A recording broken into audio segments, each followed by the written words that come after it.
આપણે શહેરો તો બહુ ફર્યા છે, પરંતુ શું તમને ક્યારે વિચાર્યું છે કે વિશ્વનું પ્રથમ શહેર કયું છે અને તે કેટલું જૂનું છે? કદાચ નહીં.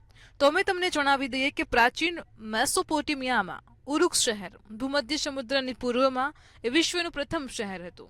આ શહેર વિશ્વનું સૌથી જૂનું શહેર છે. શહેરીકરણની પ્રથમ શરૂઆત અહીંથી થઈ હતી તેવું માનવામાં આવે છે. આ શહેર લગભગ 6000 વર્ષ પહેલા બનાવવામાં આવ્યું હતું. પછી અહીં સ્થાયી વસ્તી કેટલી હતી તે વિશે કોઈ ચોક્કસ આંકડો નથી, પરંતુ ત્યાં આજથી 4900 વર્ષ પહેલા લગભગ 60,000 લોકોની વસ્તી હતી. શહેર બંધાયું તે પહેલા અહીં માટીના ટેકરા હતા, પરંતુ પાછળથી તે વિશ્વનું પ્રથમ સુંદર અને સૌથી પ્રાચીન શહેર બન્યું.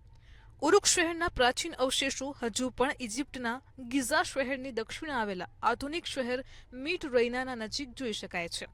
આ શહેર નીલ નદીના કિનારે વસેલું હતું. અહીં સિંચાઈ માટે નહેરો હતી અને વિશ્વમાં લખવાની પદ્ધતિ પણ અહીંથી શરૂ થઈ હોવાનું માનવામાં આવે છે.